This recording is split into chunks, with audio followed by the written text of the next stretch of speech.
What's up, nerds and nerdettes and wee little nerdlings all? It's your buddy Big Johnny G for Two Gun Pixie presents Legendary Gaming. All right, my fellow D&D heads, what's up? How's it going? This is another D&D episode. All right, you look at a channel, it was like 5 years ago, there's not as many as I'm doing now. It's just where my head's at. Me and 20-Sided Warriors and Tom Vulo. That's what we're thinking. This is what's going on. And one of the things I want to talk about now, because it has come up, and that is total party kills. The TPK or not the TPK. It sucks whenever a player's character dies in the game, especially if they've been running the character for any amount of time. They have a good background with the character. They have goals that they're probably going for. And to see the character die, what sucks more than that is when the entire goddamn party falls to the ground in a bloody heap. When they all get turned to a fine red mist. Well, that hasn't happened too often in my campaigns. I remember a classic near miss that we had 12 years ago, maybe. We had just cracked open G1 Steeding of the Hill Giant, Chief. And, literally just cracked it open. If you're familiar with that module, they decided to go in the main entrance. They found the two sleeping hill giants right inside there. And, of course, most of the party, including the rogue, just wanted to put a short sword through their ears while they were sleeping. Paladin in the party did not see that as honorable. A fight ensued. We tried to escape. The group tried to escape through the corridor, but the guards alerted the party, and next thing we knew, there were dozens of hill giants, along with stone giants, two-headed ettins, cloud giants, ogres, cave bears, dire wolves, all hunting us down. And the group ended up at a dead-end wall in the fort.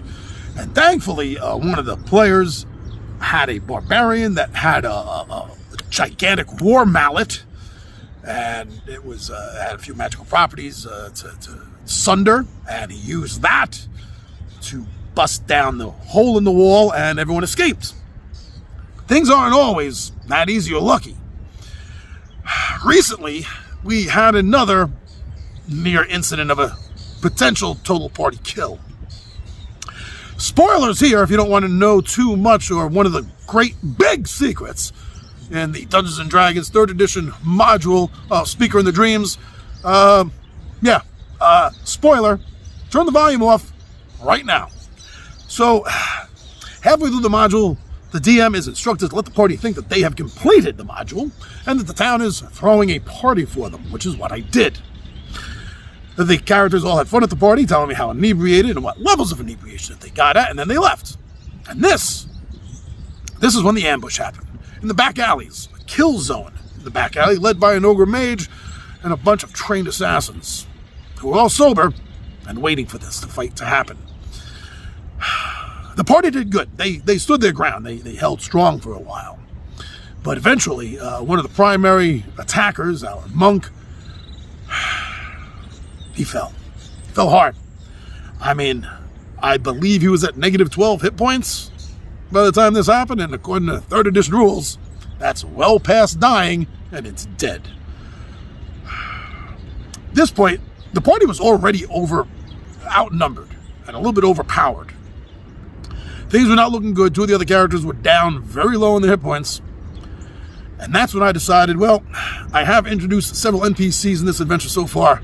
I don't want to see a total party kill. So I think it's time that the party got a little help. And that is when a familiar halfling by the name of Moon Willow, a monk, came to the rescue. She has a background with our monk who fell, Justice Walsh, and therefore it made sense that although she's not completely 100% friendly with the party, sometimes she has helped, sometimes we have been across agendas with her. She was not happy to see her friend fall. And with that, the party was able to fend off the rest of the assassination attempt and survive. But I truly believe that if it wasn't for that NPC showing up when she did and doing what she did to attack and distract, it could have gotten within the next 2, maybe 3 turns at most, completely out of hand. There are times when you have to let the party members, you have to let the players learn from their own mistakes. You have to let them die. Sometimes you do. That's life. Dungeons and Dragons might be a fun game about adventure and,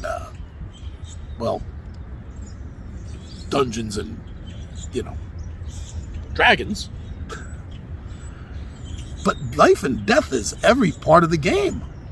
You never know when your character's going to die. Fail a saving throw, assassinated at night, maybe even killed and overtaken, disguised by a doppelganger. That's what I'm trying to spit out. Yeah, that's happened in our group too before, a few years back. When this happens, you just got to deal with it, DMs and players. Just relax, will you? Yeah, it sucks seeing your favorite character die. Maybe your only character die. Then you get a chance to try out a new plan. Try out a new character.